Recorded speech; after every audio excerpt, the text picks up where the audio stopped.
자, 우리가 여호수아 12장 오늘은 할 예정입니다. 여호수아 1장에서부터 한 5장까지는 이 가나안 정복을 위해서 준비 단계라고 볼 수 있어요. 그래서 키워드로 치면 요단강을 건너서 가나안 땅을 취하러 가라 그래서 건너라로 볼 수 있고요. 6장에서부터 시작을 해서 12장까지는 가나안 땅을 점령하는 정복전쟁을 하는 이야기입니다. 그래서 키워드로는 가나안 땅을 취하라라고 볼 수 있어요. 그리고 요 12장이 끝나고 13장에서부터 마지막 부분까지는, 마지막이 아니라 13장에서부터 한 20장까지는 이제 정복한 것을 나누는 이야기, 나누라. 그리고 이제 한 21장에서부터 마지막 장까지는 그 나눈 땅에서 하나님을 잘 섬기며 살아라. 이런 식으로 여호수아서를 한 4토막 정도로 건너라, 취하라, 나누라, 섬기라. 이런 식으로 여호수아서를 이렇게 내용을 나누어 볼 수 있습니다. 자, 그런데 오늘 요 12장은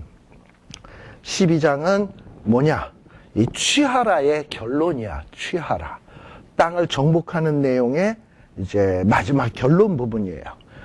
우리가 가나안 땅을 정복하는 이야기가 처음에는 중앙전투라 그러면은 여리고와 아이성을 무너뜨리는 게 중앙전투고요.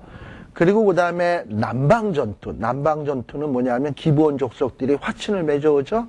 또 거기에 대해서 불만을 품은 이 가나안 족속들이 연합해서 이스라엘 백성들을 쳐들어왔죠. 그래서 남방에서 큰 전투가 벌어져요. 남방전투.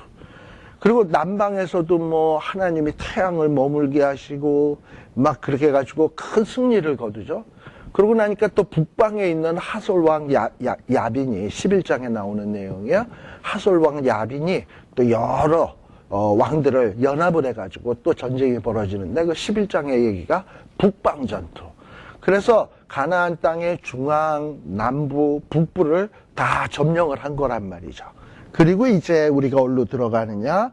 12장으로 들어가는데 12장 들어가기 전에 11장 23절에 보면 이렇게 중앙, 남방, 북방까지 11장까지 이와 같이 여호수아가 여호와께서 모세에게 이르신 말씀대로 이 가나안의 뭐 중앙, 남방, 북방 온 땅을 취하여 그리고 이스라엘 지파의 구별을 따라 기업으로 주었더라. 그 땅에 전쟁이 그쳤더라. 그래서 이 땅을 다 점령했다라는 얘기로 요 11장으로 결론을 맺습니다. 그리고 그 다음에 이제 12장에 들어서게 되면 이 그동안에 점령했던 땅이 어떤 땅들을 점령을 했는지, 그리고 이스라엘 백성들이 정복한 왕들은 어떤 왕이 있었는지, 그래서 정복한 땅과 정복한 왕들의 명단이 나와요. 이런 땅을 점령을 했다. 또 이런 왕들을 점령을 했다라는 겁니다. 자, 그래서 12장 1절에 보시게 되면 이스라엘 자손이 요단 저편 해돋는 편이라고 돼 있죠. 자, 이 여호수아서를 기록하는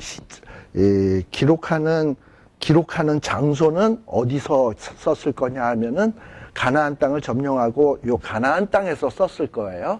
그러니까 이 가나안 땅 입장에서 요단 저편은 어딘 거냐 하면 요단강을 건너기 전 요단 동편의 땅 있죠. 루벤 지파, 므낫세 지파, 갓 지파가 점령했던 땅 있죠. 그 땅이 바로 요단 저편이야.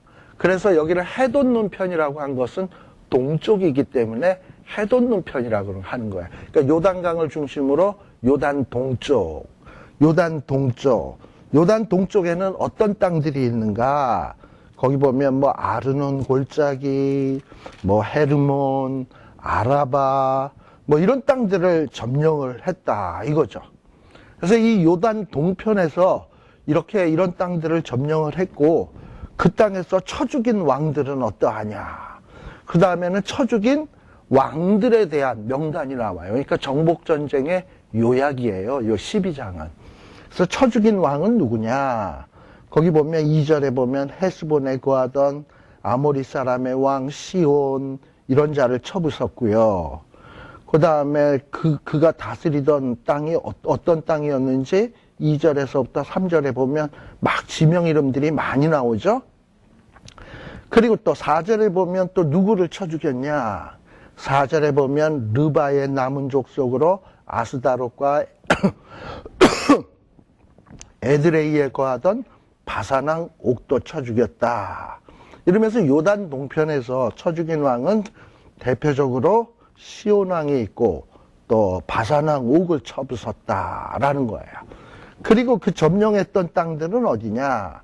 5절에서부터 보게 되면 뭐 헬몬산 뭐 이러고서 지명 이름들이 쭉 나옵니다. 근데 지명 이름 가운데서 여러분들이 조금 주목해 볼 부분이 뭐냐면 그 뭐 이런 지명이 어디 있는지 이걸 다 어떻게 기억하겠습니까? 그죠? 그러나 여러분들이 좀 알아둬야 될 지형이 5절에 보면 바산이라는 곳이 있어요. 바산. 그리고 또 하나는 길르앗이라는 곳이 있습니다. 그러니까 요단 동편의 땅 가운데서 제일 대표적인 지역이 바산과 길르앗이에요. 왜냐하면 이곳이 굉장히 비옥한 곳이거든. 그래가지고 풀도 많이 자라고요. 그래가지고 양이나 소나 이런 걸 먹이기에 너무 좋은 땅이에요. 그건 좋은 땅이니까 루벤과 므낫세 가츠파가 요단강 건너서 가나안 땅까지 가야 되는데 우리는 이 땅 주시면 그냥 이걸로 만족하겠습니다 했던 거는 지들도 보는 눈이 있었으니까 그랬을 거 아니에요. 그래가지고 이들이 길르앗 땅, 바산 땅 보고서 이 땅 달라 그래가지고 요단 동편 땅. 그건 원래 하나님이 주시고자 한 땅은 아닌데 그 땅을 기업으로 달라 그래서 그 땅을 이제 소유하게 되거든요. 근데 이제 문제는 이 길르앗 땅과 바산 땅이 이스라엘 백성, 특별히 르우벤, 므낫세, 가츠파에게 좋아 보인다면 누구 눈에도 좋아 보이겠습니까? 주변에 있는 뭐 에돔 족속, 모압 족속, 아람 왕, 아람 족속 이런 사람들 볼 때도 그 땅이 좋아 보이고 좋아 보이니까 그것을 보면 눈독 들이게 되고 침을 흘리게 되고 그래가지고 이 땅은 길르앗과 바산은 땅은 좋은데 계속해서 전쟁터야. 이 나라가 추수할 때 되면 쳐들어오고 저 나라가 쳐들어오게 되고 그래서 르우벤, 므낫세, 가츠파는 그 땅을 소유하면 잘 먹고 잘 살 줄 알았는데 맨날 이방 나라가 쳐들어와 가지고 그야말로 험악한 세월을 보내게 되는 거예요. 그래서 제가 이 얘기를 왜 하느냐 하면 우리가 항상 내 눈에 좋아 보이는 것이 좋은 게 아니에요. 어떨 땐 내 눈에 지금 이게 좋아 보이고 저거는 시시해 보인다 하더라도 하나님이 시시한 거 주겠다고 했으면 그만한 이유가 있는 거라니까. 그러니까 우리가 하나님의 판단에 따라야지 내 판단에 의해서 내가 좋다고 해서 내가 정복해야 될 땅으로 나아가지 않는다면 나중에 어떤 험악한 일 또 험악한 인생의 길을 걸어야 될지 모른다. 그래서 항상 하나님 내 발걸음을 인도하시고 내 갈 길 인도하여 주시고 그리고 나를 주 뜻대로 사용하여 주옵소서. 내 뜻대로 사용하지 마시고 하나님 뜻대로 하게 하여 주옵소서. 이런 마음의 기도를 하면 하나님께서 우리를 좋은 길로 인도해 주실 겁니다. 왜냐하면 사실 온 우주 만물, 천지 만물의 창조주가 누구냐? 하나님이시거든. 그래서 세상에서 제일 좋은 거는 누가 제일 잘하냐? 창조하신 그분이 제일 잘 알아. 그래서 내게 뭐가 필요한지, 뭐가 있어야 되는지, 뭐가 없어야 되는지를 제일 잘 아시는 분은 뭐냐면 우리 하나님이에요. 우리 뭐 찬송가 부를 때 내 모든 형편 아시는 주님 찬송은 이래놓고서는 막상 살 때 보면 안 그런다 이 말이죠. 하나님이 알긴 뭘 알아. 내가 더 잘 알지. 이러고서는 내 뜻대로 해주셔요. 왜 이거 안 해주시는 거야. 이러는 경우들이 많잖아요. 그래서 정말 내 모든 형편은 하나님이 제일 잘하신다. 내게 뭐가 필요한지 제일 잘하신다라는 거를 여러분들이 좀 기억할 필요가 있습니다. 자, 그래서 또 여기에 보면 그래서 이 요단 동편의 땅을 누구에게 주었냐? 이런 뭐 시온왕, 바산왕에게 다스리던 곳, 또 여러 지명 땅 이런 뭐 길르앗, 바산 이런 땅을 누구에게 주었냐? 6절에 보면 여호와의 종 모세와 이스라엘 자손이 그들을 치고 여호와의 종 모세가 그 땅을 누구에게 주기로 했다? 루벤 사람, 또 누구? 갓 사람, 그리고 므낫세의 므낫세의 반에 해당되는 지파에게 그 요단 동편의 땅을 주었다라 라고서 요단 동편 지역을 어떻게 점령했고 어떻게 처리했는지에 대한 요약이 바로 이 12장 1절에서 6절에 나오는 내용이에요. 자, 그 다음에 7절은 뭐냐? 7절 이하는 요거는 이제 요단 동편이 아니라 요단 서편, 요단강 건넌 다음 바로 하나님이 주시고자 한 땅은 바로 요단 서편의 땅입니다. 그래서 여호수아와 이스라엘 자손이 요단 2편, 쓰는 입장에서 보면 요단강 건너온 이쪽 편, 그러니까 요단 서편이 되는 거예요. 요단 2편, 곧 서편이라고 써있네. 이 서편의 땅은 어떤 곳이냐? 레바논 골짜기, 뭐 바알갓, 뭐 여기 여러 지명들이 이루어요. 이런 땅들을 이스라엘 백성들이 정복을 했고, 그러면 이 땅에서 전멸시킨 왕들은 누군가? 정복한 왕들은 거기에 보면 그 왕들의 명단들이 그 다음에 쭉 나와요. 특별히 점령한 땅들을 보게 되면 8절에 보게 되면 산지, 평지, 산지와 평지를 점령했으면 모든 땅 점령한 거예요. 아라바 경사지, 광야, 남방, 뭐 쭉 이러고서 여부스 사람 땅. 거기 보면은 8절에 보면 가나안 땅에 있었던 대표적인 가나안 족속들이 나옵니다.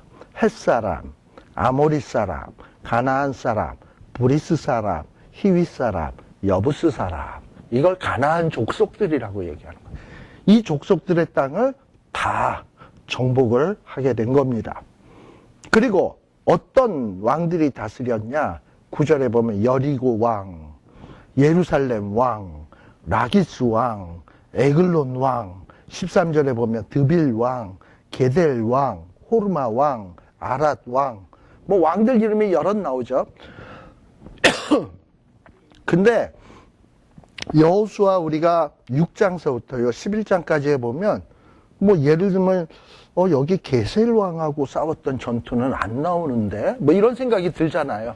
이런 자들과 싸웠던 모든 얘기가 다 기록된 거 아니지 않습니까? 여호수아서에 보면 대표적인 거 뭐 여리고성, 아이성, 기브온 사람과 관계될 때 하솔왕 뭐 요 정도의 전쟁만 기록돼 있단 말이죠. 물론 연합해서 쳐들어온 경우도 있지만 물론 어떤 이런 왕들과 전투한 얘기가 일일이 다 기록 안 돼 있어요. 그러면 이 왕들이 시시한 왕이고 군인이 적고 별 볼 일 없는 왕이라서 그러냐? 절대 아니에요. 아주 정말 여리고 이상으로 크고 강대한 이런 왕들인데도 불구하고 이런 얘기를 굳이 안 쓰고 있는 것은 성경은 우리에게 어떤 역사를 있는 그대로 그 사실을 전달하기 위해서 쓰는 게 아니라 이 과거의 역사 가운데서 몇몇 이야기를 추려서 우리에게 교훈을 하려고 쓰는 것이지 우리에게 역사를 설명해 주려고 쓰는 책이 아니에요. 따라서 우리가 성경을 읽을 때 항상 조심해야 되는 것은 성경을 읽고 역사를 연구를 한다 또는 과거의 역사를 다시 재구성을 한다 이런 목적으로는 성경이 사용될 수가 없어. 원래 성경을 쓴 의도가 있는 사실을 몽땅 다 쓴 게 아니라 몇 개의 이야기들을 들어서 쓰면서 우리에게 교훈을 주려는 거란 말이지. 예를 들면은 여리고를 점령하는 이야기를 통해서 승리의 비결이 무엇인가? 또 아이성의 이야기를 통해서 실패의 또 비교훈은 무엇인가? 이런 걸 우리에게 대표적으로만 가르쳐주면 되지 일일이 다 쓸 필요가 없는 겁니다. 그래서 성경은 창세기에서부터 마지막 요한계시록까지가 다 마찬가지예요. 우리에게 과거에 있었던 그 모든 사실을 다 설명하려고 하는 게 아니라 중요한 예수님의 행적에 대해서도 마찬가지야. 사복음서 누가복음 제일 마지막 부분에 보면 우리 예수님이 하신 일이 이 가운데도 많으니 이걸 다 기록하면 감당할 수가 없다라고 얘기를 하거든요. 예수님의 얘기도 다 안 쓰는데 뭐 그러니까 예수님의 얘기 가운데서 몇 가지 추려가지고 필요한 얘기를 모아서 우리가 교훈될 만한 얘기를 쓰는 거란 말이죠. 이런 어떤 성경의 독특한 기록 방식을 여러분들이 좀 우리들이 생각할 수 있어야 된다. 아무튼 결론 부분에 보면 우리가 알고 있는 여호수아 성회를 통해서 알 수 있는 전투는 한 4-5 전투밖에 안 되는데 전쟁에서 물리친 왕은 얼마냐? 24절에 보게 되면 도합 31왕이다. 그러니 굉장히 많은 전투가 있었겠죠. 그리고 이 가나안 정복 전쟁은 자그만치 몇 년 동안 이루어진 거냐면 한 7년에 걸쳐서 요단강 건넌 다음에 한 7년에 걸쳐서 이 가나안 정복 전쟁이 이루어지게 됩니다. 근데 이 7년 동안 치룬 이 전쟁에 대한 요약 그리고 최종적인 보고서가 바로 요 12장이다 라고 생각을 하면 돼요. 그래서 요 12장까지가 취하라, 가나안 땅을 정복하라 라는 내용이었습니다.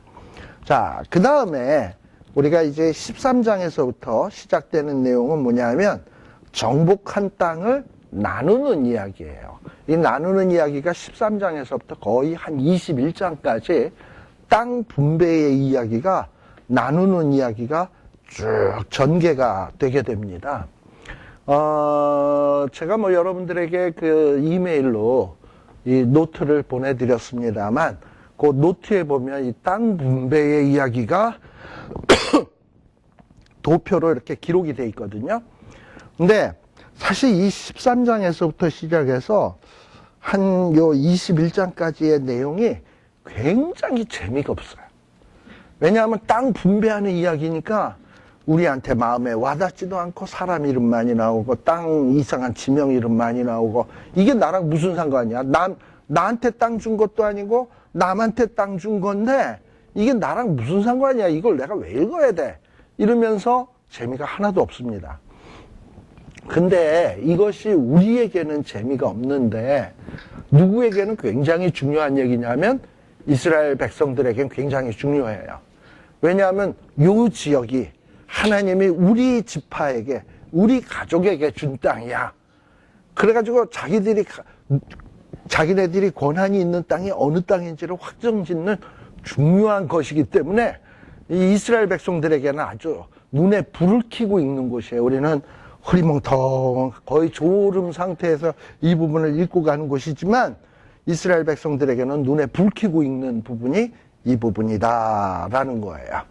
자, 그런데 일단 요 13장 1절에서부터 7절은 이제 이 땅을 나누라라는 이 하나님의 명령이 나오게 됩니다. 13장 1절에 보세요. 여호수아가 나이 많아 늙었어요. 그런데 너는 나이 많아 늙었고 늙은 자에게 늙었다 그러면 참 싫은데 그런데 뭐라고 얘기하냐면 여호수아에게 네가 비록 늙었지만 아직도 뭐가 많이 남았다? 얻을 땅에 남은 것이 많다. 이렇게 얘기를 하고 있어요. 자, 그래서 여러분들이 그 가나안 땅을 생각을 할 때 생각을 해야 될 게 뭐냐 하면은 하나님이 이스라엘 백성들에게 주신 땅이 전부가 아니야. 이 땅이 거기서만 이스라엘 백성들이 살아야 되는 게 아니라 그 땅은 어떤 개념이냐면 베이스 캠프. 그러니까 우리 그 성경에 보면 어떤 주인이 먼 여행을 떠날 때 자기의 종들에게 어떤 이에게는 1달란트, 어떤 이에게는 2달란트, 어떤 사람에게는 5달란트 이렇게 맡기고 떠나잖아요. 그러니까 그때의 1달란트, 2달란트, 5달란트라는 건 무슨 개념입니까? 장사 미천 아닙니까? 그러니까 뭐 그것만 갖고 잘 먹고 잘 살아라는 얘기가 아니잖아요. 그걸 갖고 어떻게 활용을 해서 더 많이 불려봐라 하고 주신 어떻게 보면 일감이라고요. 일감.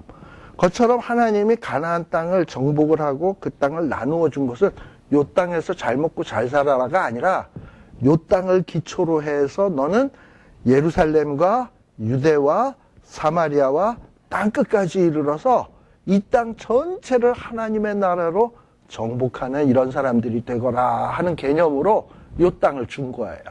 그러니까 지금 땅을 나누어 줍니다만 요 땅이 전부가 아니야.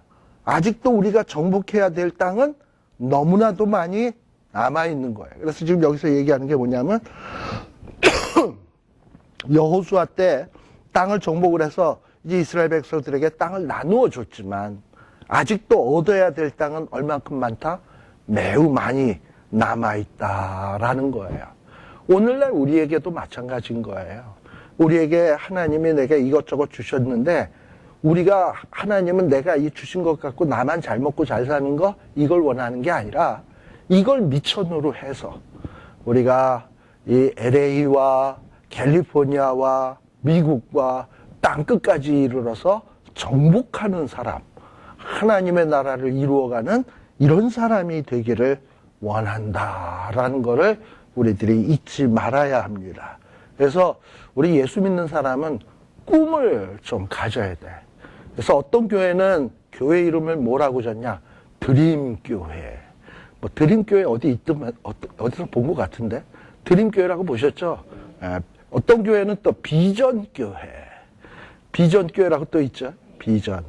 뭐 그런 거 다 뭐냐? 우리 예수 믿는 사람이 꿈을 크게 갖자.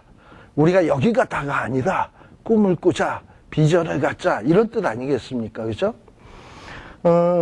그런데 특별히 이스라엘 백성들이 점령해야 될 땅에 대해서 몇 가지를 조금 언급을 합니다. 2절에 보면 블레셋 사람의 땅, 그술 사람의 땅, 그 다음에 뭐 애굽 앞 시올 시내에서부터 뭐 이래서 블레셋 사람의 그 5방백이 사는 그런 땅, 요런 땅들에 대한 어떤 요 장소들이 조금 언급되고 있습니다. 제가 우리 아까 가나안 예. 자, 근데 이렇게 근데 왜 하나님은 이렇게 기왕 주시려면 싹 다 점령을 하고 그냥 콱 주지?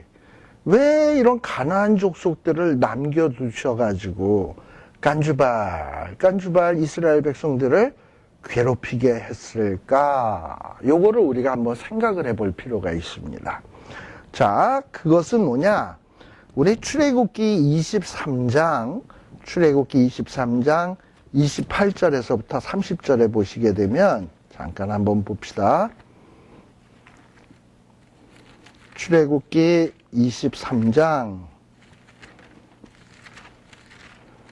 28절에서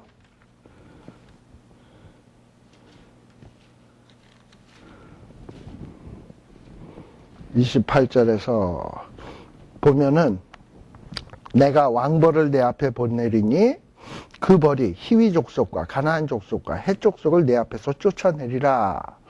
그런데 하나님이 이렇게 쫓아내는데 근데 너무나 갑자기 그냥 쑥대밭이 되게 해서 그들을 쫓아내면 땅이 황무하게 돼요. 29절.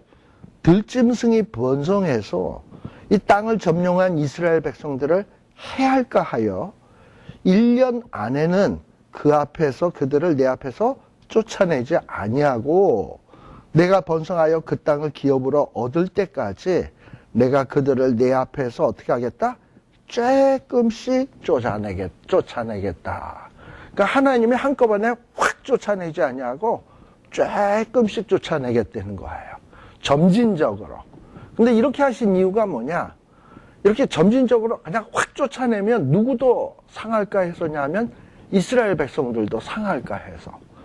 이거는 우리 오늘날에도 그래요. 우리 예수 믿는 사람들이 우리가 하나님의 자녀인데 이렇게 하나님의 백성이 되었는데 근데 우리가 여전히 이 세상에서 발 딛고 살잖아요. 근데 이 땅에서 살 때 우리 예수 믿는 사람만 사는 게 아니라 안 믿는 사람, 악한 사람, 못된 사람 이런 사람들도 같이 살잖아. 어떨 때 이 못된 사람들이 예수 믿는 사람들을 깐주발 괴롭히는 사람들하고 같이 살잖아. 그러면 우리는 항상 하나님 앞에 하나님한테 이런 생각이 들죠. 아니, 하나님이, 저 악한 것들 싹 쓸어 가시지. 그냥 하늘에서 불을 확 내려서 그냥 악한 것들을 싹 불고기 되게 하시지. 저것들을 왜 우리와 더불어 살게 하시나. 이러고서는 그런 생각이 든다, 이 말이에요. 또 성경에 보면 뭐 천사들이 이 밭에 있는 가라지를 보고 저거 싹 다 뽑아버릴까요? 그랬더니 주인이 뭐라 그래요? 냅둬라. 가라지 뽑다가 뭣도 상한다? 알곡도 상한다. 이러면서 냅두라 그러잖아요. 그래서 사실 뭐 하나님이 진노하시면 뭐 싹 다 쓸어버리는 건 쉬운 일인데, 그러다가는 누구도 다치냐? 이 하나님의 백성도 다치니까 하나님이 잠시 두고 있는 거예요. 그렇다고 하나님이 그들을 영원히 놔두냐? 어느 때까지만 기다리다가 그때는 반드시 심판을 할 겁니다. 그러니까 하나님의 이런 깊으신 어떤 섭리가 있다라는 거를 우리들이 생각을 해야 돼요. 그리고 또 뭐냐? 왜 또 이렇게 가나안 족속을 남겨뒀냐? 가나안 족속을 남겨둔 것은 이스라엘 백성들이 순종을 하면 이 주변에 있는 족속들보다 더 강하고 잘 살아. 근데 순종을 안 하고 신앙생활이 엉망이 되면 이 사람들한테 시달림을 받아. 이런 거를 자꾸 경험케 함으로, 한 번 경험해가지고 사람은요, 깨닫지를 못해. 한 번 불순종해서 얻어맞고 난 다음에 한 며칠 지나고 나면 내가 잘못해서 이 낭패를 받구나, 하나님 앞에 혼났구나 라는 사실을 혼날 때는 그렇게 생각을 하는데, 혼나고 난 다음에 한 일주일 지나면 또 잊어버려. 여러분들 그거 아세요? 물고기가, 붕어가 기억력이 3초래요. 그래서 뭐 낚시하는 사람들이 이렇게 붕어를 딱 잡아서 미끼를 잘못 물어서 입에 탁 걸리잖아? 아프잖아? 그러고서 이제 아픔이 딱 낫고 3초 지나면 또 문대. 붕어가 그렇게 머리가 나쁘대요. 근데 사람도 그래. 하나님한테 혼나가지고 한번 얻어 터지고 난 다음에 정신 차렸으면 이제 그 다음에 잘할 것 같은데, 또 그러고 나면 또 그런다니까. 그 대표적인 케이스가 이제 앞으로 하겠습니다만 사사기 보면 그렇잖아. 그 사사를 보내서 세워놔서 구출해 주었더니 사사가 죽고 나니까 또다시 우상숭배하고 범죄하고, 그래서 또 하나님 앞에 부르짖게 되고, 또 구원해 놓으면 또 그렇게 되고, 반복 이러잖아요. 그래서 하나님이 그걸 수없이 반복을 시킴을 통해서 순종이라는 게 얼마나 중요한 건지, 불순종이라는 게 얼마나 무서운 결과를 갖고 오는 건지 사람이 말로 해서 안 되니까 삶으로 체득하게 하는 거예요. 그래서 요 가나안 족속들, 이런 자들을 일부러 남겨두셨다라는 겁니다. 그러니까 우리들이 신앙생활 할 때도 내가 하나님의 자녀가 되었고 이제 뭐 하나님의 거룩한 백성이 되었으니까 내 모든 삶에 있어서 문제들은 하나님이 싹 다 해결해 줬으면 좋을 것 같은데, 하나님이 여전히 내게 이 문제 저 문제 남겨놓으신단 말이죠. 왜 그럴까? 이런 문제가 있어야 내가 하나님 앞에 무릎을 꿇고 하나님 앞에 기도하고 하나님의 도우심을 간구하고, 그래야 또 하나님의 축복을 받고, 이게 축복받는 길이구나 라는 거를, 이걸 배워가려면 어느 정도 우리에게 문제거리가 있어야 돼. 문제거리 없이 형통하고 배부르고 등 따스고 이러면 우리는 반드시 타락하게 돼 있어요. 그래서 우리 하나님께서 이 이스라엘 백성들에게 이렇게 남겨두신 이유, 이게 뭔가 이스라엘 백성들을 훈련, 연단하기 위해서 이런 땅을 남겨두셨다. 그래서 이 남겨두신 대표적인 족속이 누구냐? 2절에 보면 블레셋 사람의 땅.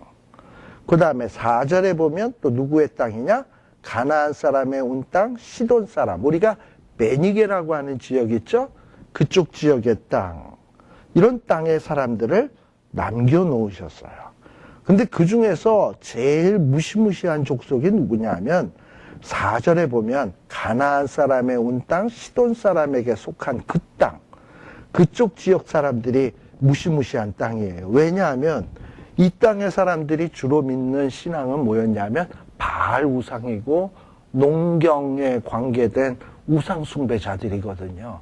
그래서 이스라엘 백성들이 이 가나안 사람들에게서 이 바알 종교를 받아들이게 되고, 결국은 이스라엘을 망하게 하는 가장 무서운 죄 중에 하나가 뭐냐면 바알 숭배 때문에 이스라엘이 망하게 되는 겁니다. 나중에 보게 되면 북이스라엘은 언제 바알 종교가 막 그냥 기승을 부리면서 들어오기 시작하냐면 아하방 때 이세벨을 통해서 들어와요. 그리고 남유다는 언제 바알 우상이 남유다로 들어가냐? 아합과 이세벨의 딸 아달랴가 남쪽 유다 나라 여호사밧의 아들이었던 여호람에게 시집을 가거든요. 그래서 이 여호람과 아합 사이에 사돈 국가가 되는데, 이로 인해서 아달랴가 남쪽 유다 나라에 시집가는 바람에 남쪽 유다 나라에도 바알 종교로 오염되기 시작하는 거예요. 그래서 북이스라엘은 이미 아합 때서부터 오염됐고, 그 다음 때에 유다 나라 오염됐고, 이게 계속 내려가다가 결국은 북이스라엘이 먼저 바알 종교로 인해서 망하고, 남쪽 나라도 결국은 바알 종교로 인해서 망하고, 이게 어떻게 보면 이스라엘이 망하게 되는 가장 중요한 이유 가운데 하나입니다. 그러니까 이렇게 남겨놓은 자들을 정복 못하고, 그들을 오히려 정복하기는커녕 그들에게 영향을 받고 그들의 사상과 우상 문화에 정복당하다 보니까 결국은 이스라엘 백성들이 자기네들이 기업으로 얻은 땅에서 베이스 캠프로 어떤 미천으로 얻은 그 땅마저 지키지 못하고 그 땅마저 뺏기는 신세로 전락되게 된다라는 것을 우리들이 생각할 필요가 있습니다. 자, 여기까지 얘기하고 잠시 쉬었다가 나머지 부분 또 이야기하도록 하겠습니다.